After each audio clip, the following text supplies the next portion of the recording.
Ndagushuhuje nshuti muvandimwe na mushiki wanjye, ndakwifuriza ibihe byiza muri Yesu Kristo. Yesu Kristo ni umwami wacu, yapfiriye ibyaha byacu, arabambwa, aratukwa, arasuzugurwa, arangwa, bamucira mu maso, bamwambika ubusa, inzara iramwica arasonza, azira wowe nanjye.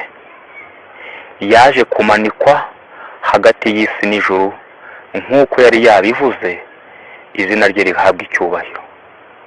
Kumanikwa kwe byatumye mbuwe umudendezo, byatumye iyo niringiye imbaraga ye n'imbabazi ze mpabwa ubugingo buhoraho. Rero nejejwe cyane nuko aka kanya yemeye ko tuganira ku ijambo rye, atari uko turi beza, ahubwo ari uko yifuza ko twakizwa n'amaraso ye. Mbere rero yuko tujya mbere n'ijambo yateguye kuduha uyu munsi, cyangwa se umutsima yaduteguriye, reka duce bugufi dusenge ubundi tubone gutangira. Data wa twese uri mu ijuru, wowe byiringiro byacu uhabwa icyubahiro. Uri mwiza, uri Imana y'ukuri, uri Imana y'urukundo, ntabwo ujya wirengagiza uguhungiyeho. Twebwe turi abanyabyaha, nyamara wowe uri umukiranutsi. Iyo dufashe ubwiza bwacu tukabugereranya n'ubwawe, dusanga nta mahuriro na mba. Turifuza Data ngo utwambike ubwiza bwawe, abe ari wowe wigisha, twebwe tweye kugira icyo tumara, ahubwo ijambo ryawe abe ari ryo rigira icyo rimara mu mitima y'abazaryumva, natwe turivuga rigira icyo ridusigira. Ibyo ni byo dusabye twize mu izina rya Yesu Kristo, amen. Tugiye kuganira amagambo avuga ngo kwizera nyakuri. Abantu benshi muri iyi minsi bitwa abizera, ariko iyo ibyanditswe byera bisuzumye kwizera kwacu, dusangwa tudashyitse kubera yuko tudahamanya n'ijambo ry'Imana. Rero kwizera nyakuri niko tugiye kureba. Ibyanditswe byera bigiye kutubwira kwizera nyakuri, ndetse n'ingero z'abagiye bagira uko kwizera bigasoza bagize imbaraga rwose bahawe n'umwami wabo. Turasoma muri Matayo igice cya 6, igice cya 8, umurongo wa 6 kugera ku wa 10, muri Bibiliya yitiriwe umwami Yakobo. Igice cya 8 umurongo wa 6 kugera ku wa 10 ni muri Bibiliya yitiriwe umwami Yakobo. Reka dusome mu izina rya Yesu Kristo. Matayo igice cya 8 umurongo wa 6 kugera ku wa 10, twumve icyo Imana itubwira binyuze mu ijambo ryayo. Ndakwinginze kugira ngo uha agaciro ibyanditswe byera, kandi ndakwinginze ngo wihane bikitwa none, kuko ejo usahawe. Matayo igice cya 8 umurongo wa 6 kugera ku wa 10, haranditswe ngo, umurongo wa 6 niho tugiye gusoma. Haranditswe ngo, Mwami, umugaragu wanjye aryamye mu nzu yararemaye, arababaye cyane. Umutwe w'amagambo uravuga ngo, akize umugaragu w'umutware w'abasirikare. Mwami, umugaragu wanjye aryamye mu nzu yararemaye, arababaye cyane. Aramubwira ati, ndaza mukize. Umutware w'abasirikare aramusubiza ati, mwami, ntibinkwiriye yuko winjira mu nzu yanjye, ahubwo tegeka gusa umugaragu wanjye arakira. Umurongo wa 9. Kuko nanjye ndi umuntu utwarwa n'abandi, mfite abasirikare ntwara. Iyo mbwiye umwe nti genda, aragenda. Nabwira undi nti ngwino, akaza. Nabwira umugaragu wanjye nti kora iki, akagikora. Umurongo wa 10. Yesu abyumvise aratangara, abwira abamukurikiye ati, ndababwira ukuri yuko ntabwo nari nabona kwizera kungana gutya, habe no mu Bisirayeli. Imana ishimwe cyane. Uyu muntu arwaje umugaragu we, ahuye na Yesu. Yesu aramubwira ati, aramubwira ati, umugaragu wanjye yararemaye, aryamye mu nzu. Maze Yesu aramubwira ati, ndaza mukize. Ariko birangira uyu mutware avuze ati, oya, vuga ijambo gusa. Mbega kwizera gukomeye, mbega kwizera abantu tudafite, mbega kwizera. Yesu yigeze avuga ngo, muramutse mufite kwizera nk'uko akabuto ka sinapi, mwabwira umusozi muti va hano ukahava. Dukeneye kwizera. Imana iturinde kutizera, itwongere kwizera. Umunsi umwe umutware w'abasirikare yaje kuri Yesu aramubwira ati, mwami, umugaragu wanjye aryamye mu rugo, yararemaye, arababara cyane. Yesu aramubwira ati, ndaza mukize. Umutware w'abasirikare arasubiza ati, mwami, ntibikwiriye yuko uza mu nzu yanjye, ahubwo vuga ijambo gusa, umugaragu wanjye arakira. Yesu abyumvise aratangara, abwira abamukurikiye ati, ndababwira ukuri yuko ntabwo nari nabona kwizera kungana gutya, habe no muri Isirayeli.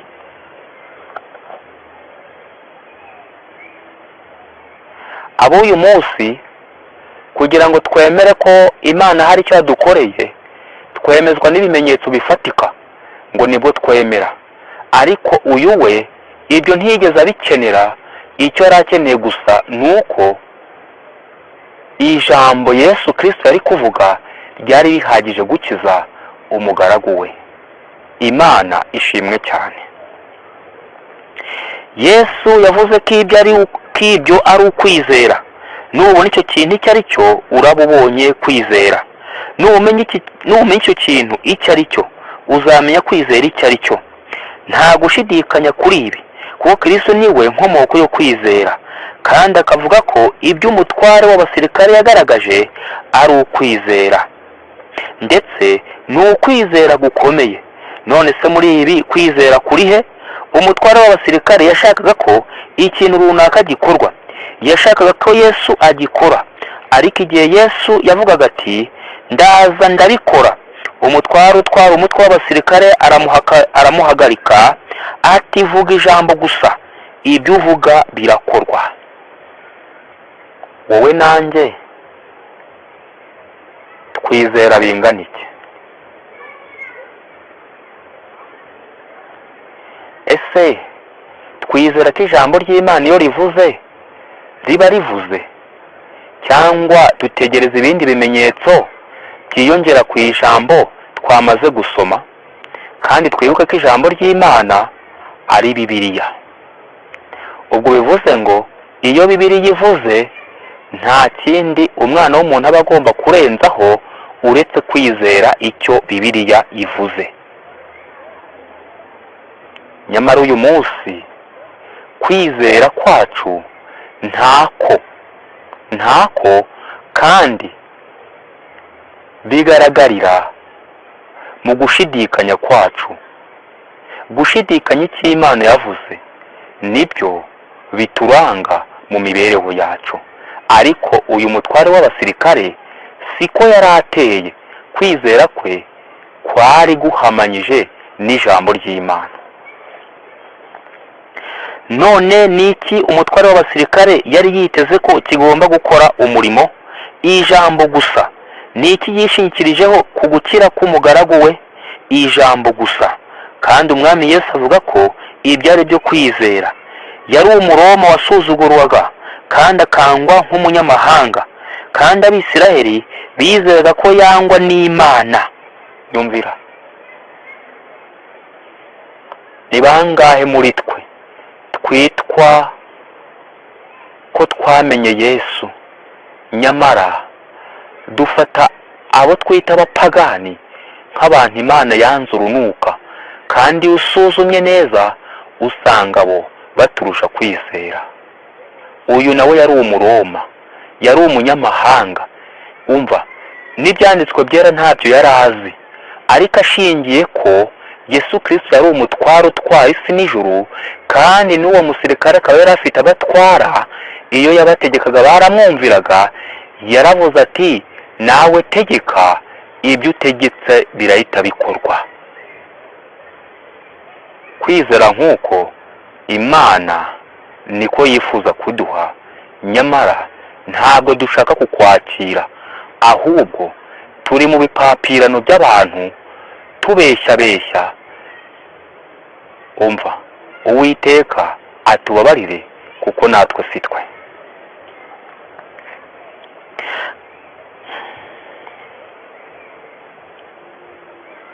Yabayeho ubuzima bwe mu banyamahanga, nta mahirwe yo kumenya ibyanditswe byera yigeze agira. Nyamara yari yaravumbuye ko iyo umwami Yesu avuze muri iyo jambo ubwaryo hari imbaraga zo gukora iby'ijambo rivuga, kandi yishingikirije kuri iryo jambo ko rigomba gukora ibyo rivuze. Wowe nanjye ni kangahe twishingikiriza kuri iri jambo? Nyamara kugira ngo twishingikirize kuri iri jambo, twishingikiriza ku bana b'abantu bapfa nk'uko natwe dupfa. Ugasanga umuntu yishingikirije kuri pasiteri we cyangwa padiri, yewe akanamurondorera ibyaha yakoze, akizera yuko ngo amubabariye ibyaha, kandi nta mbaraga n'imwe umuntu upfa afite yo kubabarira undi ibyaha bye. Reka da, ntayo. Imana iturinde kutizera rwose, itwongerere kwizera. Kandi icyo twizera kibe kivuye mu ijambo ryayo, ntitwizere rivuye mu kanwa k'umwana w'umuntu upfa nk'uko natwe dupfa. Abantu benshi bibwira ko bakiriye agakiza, nyamara ntako bafite, ari ibinyoma. Kubera iki? Ntibigeze bakira ijambo ngo baryizere, maze bahwanishijwe ijambo ry'Imana ribamenagure, maze bizere ko ariryo ribakiza. Ahubwo bizeye abantu kugira ngo babe ari bo bakiza, nyamara ntabwo ibyo ngibyo ari byo, kuko Imana ntabwo ibyemera. Reka dukomeze.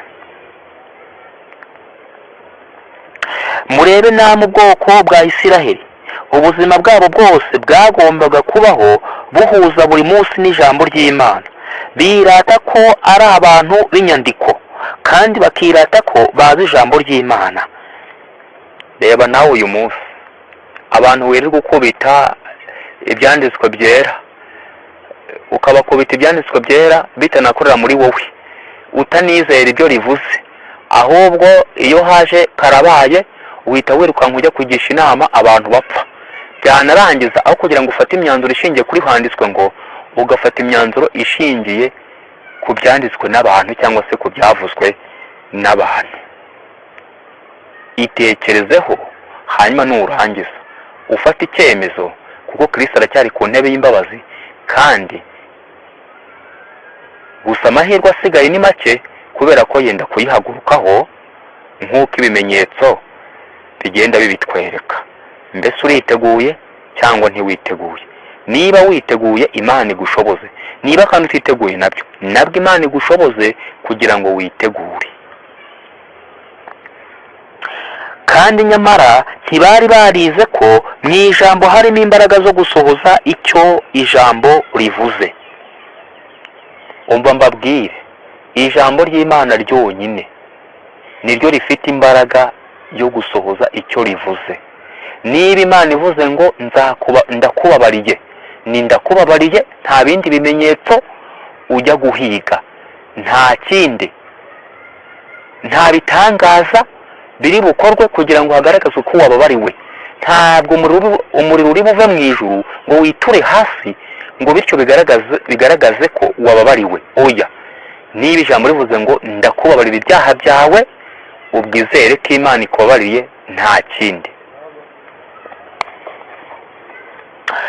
Ubuzima bwabo bwose iryo jambo ryari ryarababwiye mu buryo bweruye riti, nk'uko imvura na shelegi bimanuka bivuye mu ijuru ntibisubireyo, ahubwo bigatose ubutaka bukameza imbuto, bugatoshya n'ingundu, bugaha umubibyi imbuto, n'ushaka kurya bukamuha umutsima, niko ijambo ryanjye riva mu kanwa kanjye rizamera, ntirizagaruka ubusa, ahubwo rizasohoza ibyo nshaka, rizashobora gukora icyo naritumye. Yesaya 55 umurongo wa 10 kugera kwa 11.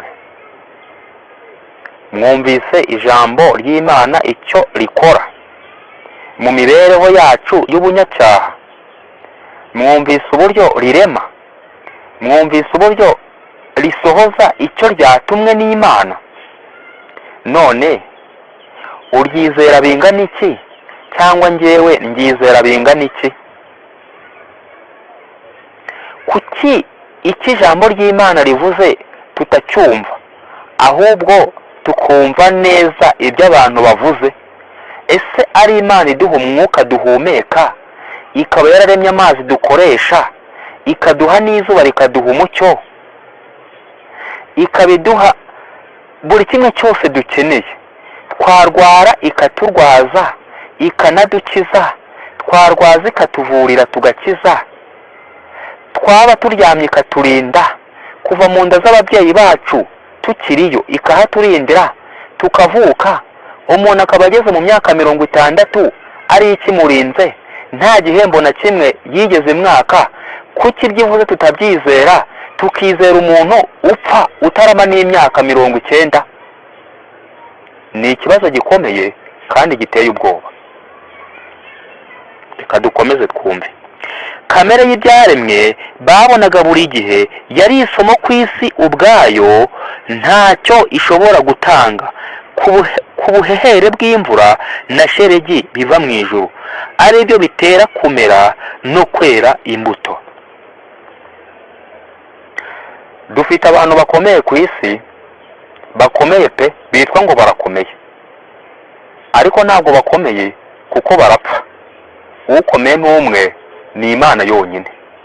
Bivuze ngo abo bakomeye, iyo imvura yabuze, abantu bararira, bakarira, nta muntu n'umwe uragusha n'igitonyanga na kimwe ngo kigwe ku butaka abantu bayibone.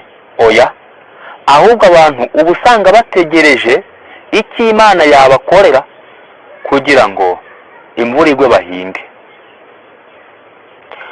Ikindi gikomeye kandi cy'ukuri ni uko iyo duteye igishyimbo kimwe mu butaka, hazamuka igishyimbo kikazeraho imitanyu 20, kandi buri mutanyu urimo ibishyimbo 5. Ushobora gusobanura aho ibyo bindi byaturutse?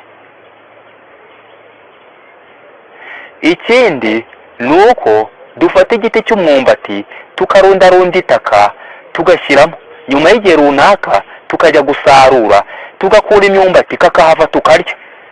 Wowe ubwawe wasobanura ute uburyo igiti washyize mu butaka cyavuyemo imyumbati ukayirya?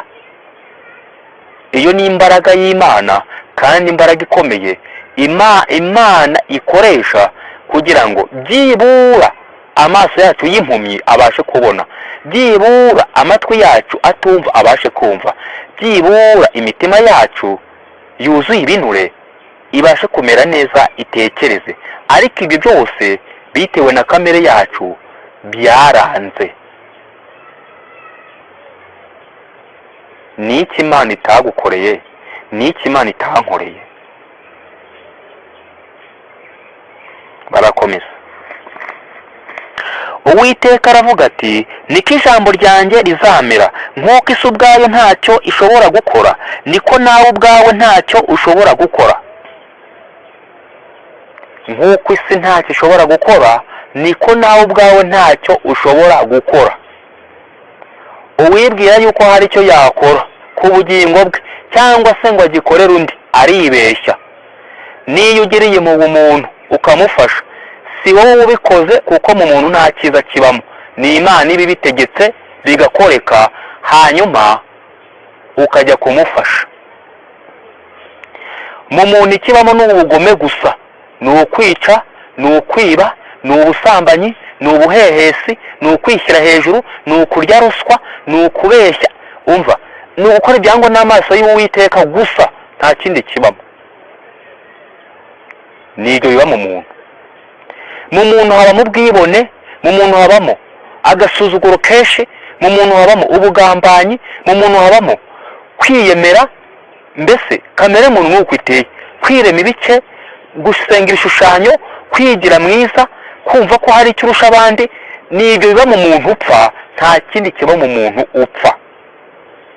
Bivuze ngo rero, niba wumva hari icyo uri cyo, uribeshya ntacyo uri cyo, nta n'icyo uteze kuba cyo. Uwiteka atari utumye uba icyo ashaka kuba cyo.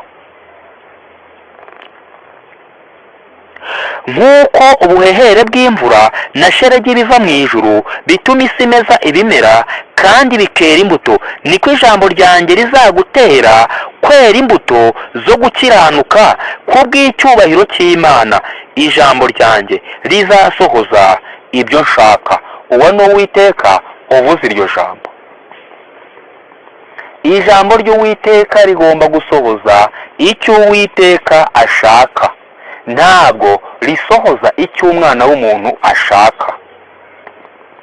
Kuko icyo umwana w'umuntu ashaka ni uko umuntu mugenzi we arimbuka, ni uko umuntu mugenzi we ahorana ibibazo, ni uko umuntu mugenzi we atishima. Icyo ni cyo umuntu ashaka, kuko niko umutima wacu umeze, niko imitima yacu imeze. Ni imitima yuzuye ubugome gusa. Nyamara Yesu Kristo ahamagara buri muntu wese ngo amusange amukize uko kwangirika twatewe n'ingaruka y'icyaha. Witeguye kumusanga akagutabara, cyangwa uracyazarira, uracyari inyuma y'abayobozi b'amadini, uracyari inyuma y'abayobozi ba za leta bagushuka, uracyari inyuma y'abayobozi batandukanye bakubwira ibintu nabo ubwabo badakora, nabo ubwabo badahamanya nabyo. Uri inyuma yande.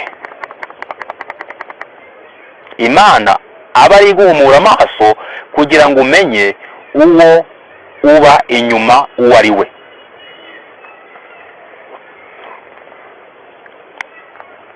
Kandi kugira ngo abisirayeli bamenye rwose uko bagomba gukora neza ibyo ijambo ryavuze, batandukanije ijambo ry'Imana maze baricamo ibice, kandi buri gice bakigabanyamo utundi duce duto tuboroheye. Wowe ijambo ry'Imana ntabwo wariciyemo ibice ukaba ufite ibyo udashaka kumva n'ibyo ushaka kumva. Ubuhanuzi ntushobora gukoraho. Gutsindishirizwa uko ufite, simbizi niba ari ibinyoma cyangwa se ari ukuri, ni wowe uhamanye n'umutimanama wawe. Amategeko y'Imana washyize ku ruhande. 9 akubera ayoroshye ukayumvira, ariko rimwe rikakunanira, kandi iryo rimwe ni isabato di. Ayandi 9 ni byiza, ariko rimwe iyo urigezeho ushobora kuvuga ngo warabatuwe. Wabatuwe kuki? Kuri iryo tegeko haranditswe ngo uwica rimwe aba yishe yose, kandi ibyo birahaje kutujyana mu rubanza tukajya gusobanura impamvu y'ibyo. Ese ubwo tuzabona ibyo dusobanura? Ntabwo tuzayibona. cyakora Yesu Kristo aracyiteguye kudufasha no kutwakira. noneho bashyizeho umwete bitonze kandi babishishikariye, bakora buri kintu cyose cy'ijambo ry'Imana ubwabo badafashijwe n'Imana. Ndakurahiye, ikintu cyose uzakora Imana itari mu ruhande rwawe, uzagende wirwarize, ntabwo icyo kintu kizigera gikunda, ntikizatanga umusaruro. Ni niyo mpamvu ubona imigambi yose abantu bashyira imbere yose ngo yo gushaka amahoro, kubera ko izo nzira bashakamo amahoro zitari mu mugambi w'Imana, Imana itazirimo, niyo mpamvu amahoro isi itazigera iyabona. ariko barangiza bakimahoroniza, bakiha amahoro rwose, maze bakabwira abantu ngo ejo ni heza, dufite amahoro, ntimugire ikibazo. iyo hafite amahoro ntibakagombye kuba barara amarondo cyangwa se bakora ibindi bintu, kuko ahantu hari amahoro nyine abantu bararyama bagasinzira nta kibazo bagira. ariko icyo ni igihamya kigaragaza ko nta mahoro bafite. Bibiliya iravuga ngo nta mahoro y'abanyabyaha, niko Bibiliya ivuga.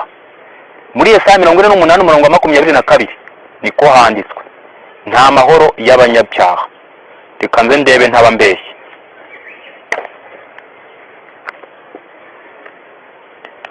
Yesaya 48:22 kamasome. Nta mahoro y'abanyabyaha, niko Uwiteka avuga. Niba Uwiteka avuze ngo nta mahoro y'abanyabyaha, umuntu akaba akijenderanya ibyaha, adashaka gusanga Imana ngo imubabarire ibyo byaha, adashaka kwemera ko ari umunyabyaha, ayo mahoro yirirwa arata anayabeshya abandi ayakuye? Ntayafite pe. Ikibabaje ni ukwirata ikintu udafite ukajya no kubwira abandi ko bagifite. Bagikuye he? Nta mpumyi irandata indi, kuko zose zagwa mu kinogo. Zose zagwa mu kinogo. Uwiteka aduhumure kugira ngo tumenye igikwiriye.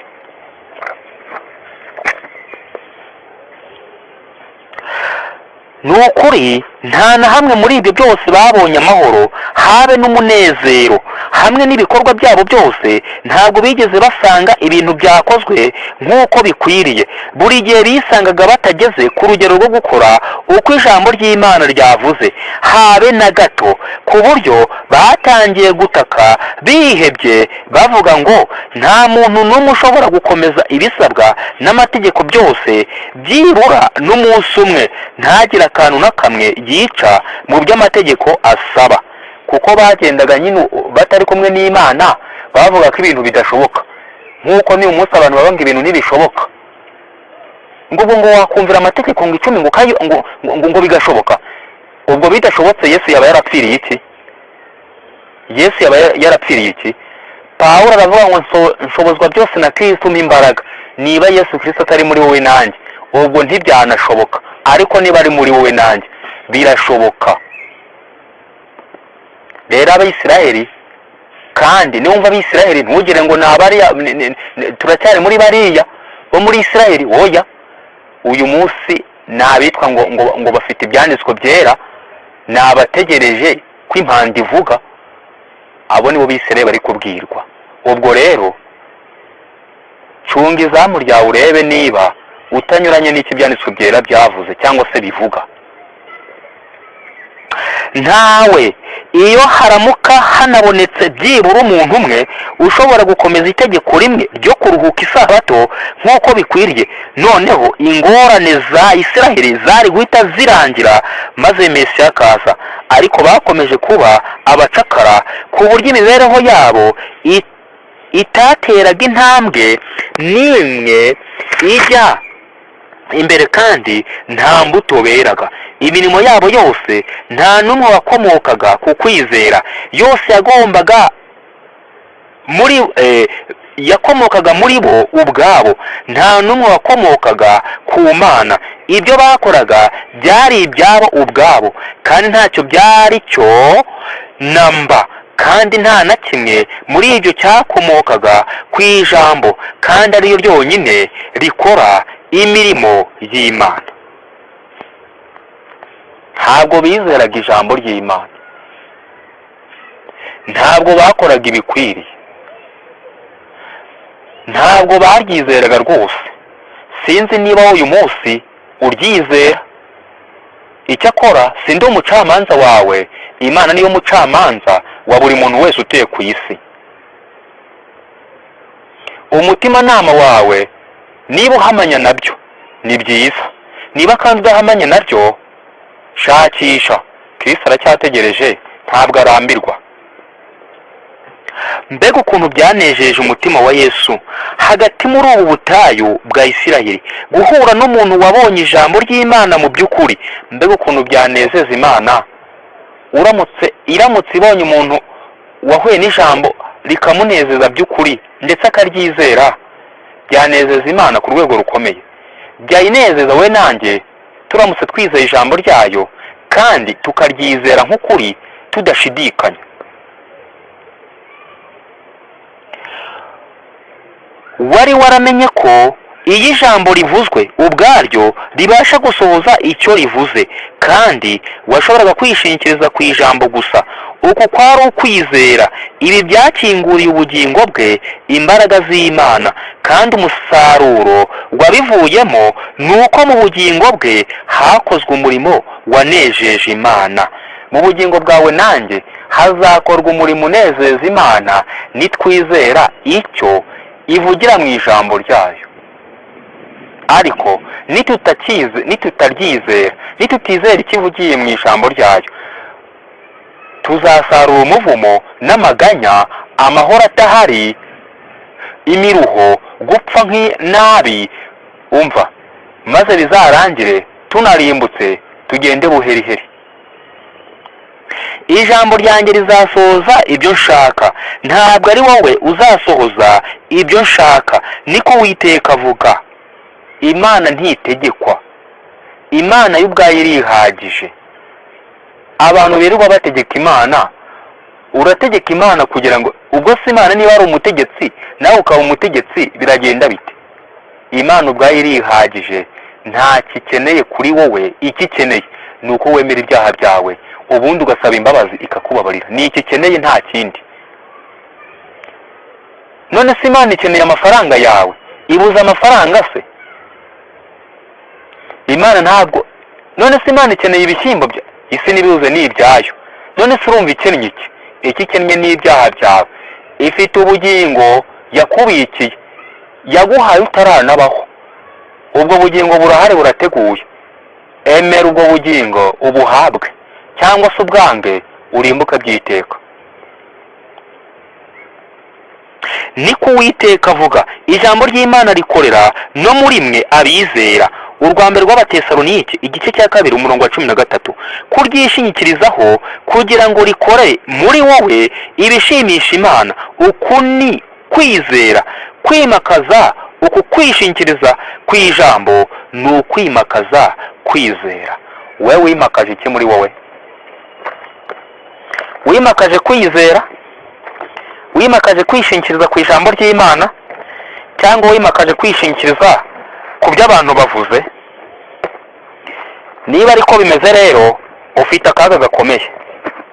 Cyakora niba atari ko bimeze, Imana ishimwe kandi ihabwe icyubahiro. Reka muri uwo mugoroba nkwinginge, ngusaba kugira ngo wizere icyo ijambo ry'Imana rivuga, kuko niko kuri. Ibindi byose ni ibinyoma. Imana niyo itanga amahoro, nta muntu n'umwe utanga amahoro. Imana niyo itanga urubyaro, nta muntu n'umwe utanga urubyaro. Imana niyo itanga ubutunzi, nta muntu n'umwe utanga ubutunzi. Imana niyo itanga kurama, nta muntu n'umwe utanga kurama. Imana niyo itanga ubugingo buhoraho, nta muntu n'umwe utanga ubugingo buhoraho.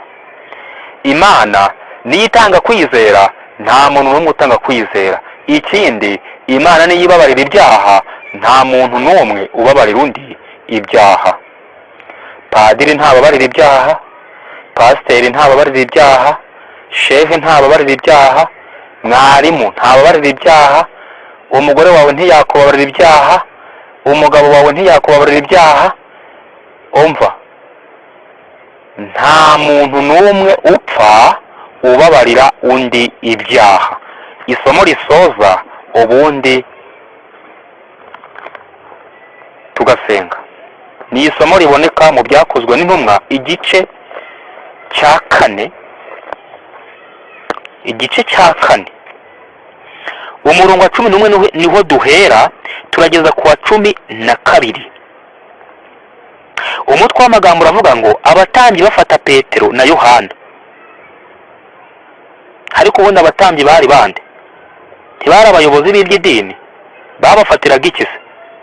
Kuko bavuga Yesu. Uyu munsi urwanya abantu b'Imana bingana iki? Witirirwa izina ry'Imana. Birababaje. Reka dusome. Yesu niwe buye ryahinyuwe namwe abubatsi, kandi ryahindutse rikomeza imfuruka, kandi nta wundi agakiza kabonerwamo, kuko ari nta rindi zina munsi y'ijuru ryahawe abantu dukwiriye gukirizwamo.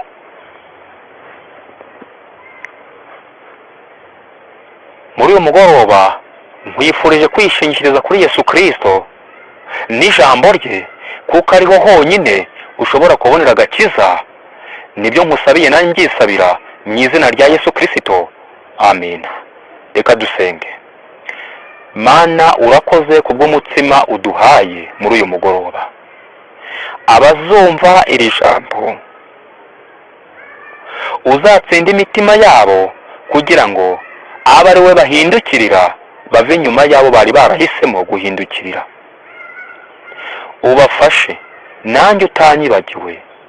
Byose uko ubishaka, ni mu izina rya Yesu mbisabye nizeye. Amen.